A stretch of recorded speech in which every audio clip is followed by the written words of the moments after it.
Hello everyone, it's Pat here at Beads and Plenty More, and today I'm going to talk about something a little different than jewelry. We're going to make these little stems of bead flowers, I would call them, and I've used 24 gauge green wire here and some golden yellow cubes to make the flowers.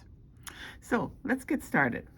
I've got the 24 gauge wire here, and I took a piece that's approximately 2 feet long.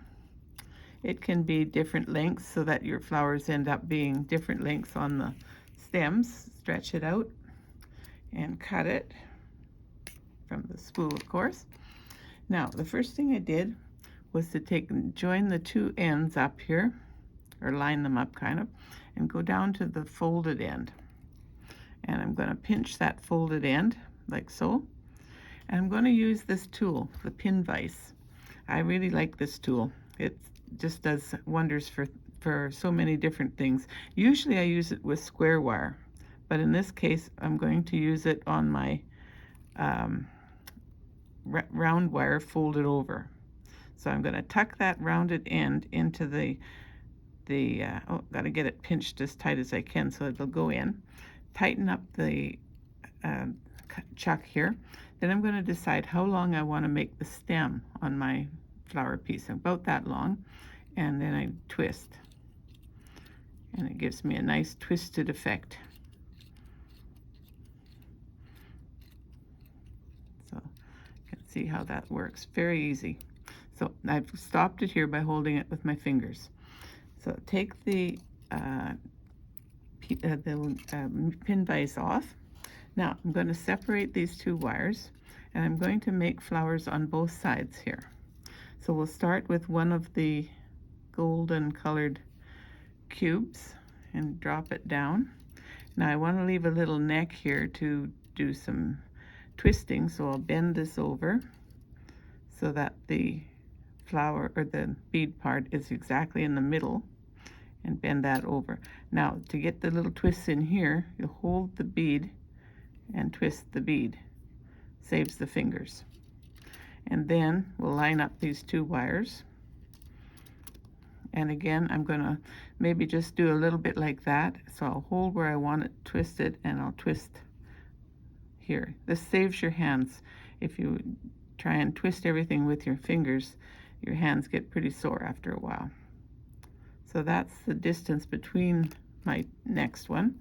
So I'll go to the other side this time, and we'll just put on a bead. And along further, I'm going to show you some other ideas as well, as how you can do a little bit different ideas with this. So just get this one done first, and then we'll go on to that. So just a little bit there, and twist the bead in order to get that nice twist in there. And so then I've got one on each side. And we'll continue here. I'll put a little space between, and I'll twist this. Again, this saves your hands.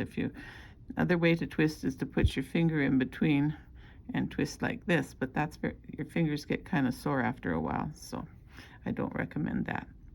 And keep these wires nice and straight. We'll do one with a little bit longer, not maybe quite that much, about that much maybe. Again, try and make sure that the bead's right in the center so that you get a nice centered flower. Twist it up again, line these guys up, and we'll give these a twist. Now what I did to do a vase to put these in, I bought a little jar that had seashells in it, and the shells made a nice stopper for the bottom. So just continue until you use up all the wire, and then you get something that looks very much like this. So then, as I say, I'm going to show you another couple ideas. I thought that maybe this would look really nice, adding this nice green bugle in as the stem. So this was, oops, I've got two here. So I did this one up with the bugles, and that looks good too. So this one has just a single stem, and this one I did some sort of zigzags So that's another way of getting similar look but different.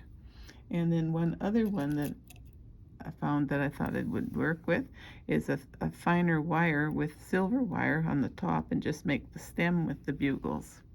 I didn't find this one worked quite as well because the wire was a little bit too soft. Probably should have used the 24 gauge as well, where I used a lighter weight here, I think 26 gauge. So that's a good lesson. Make sure you use a heavy enough wire so that it doesn't go too floppy. Okay, so that's all there is involved in making some beaded flowers with some wire and beads and maybe some bugles. So have fun working on that, and thanks for watching. Bye for now.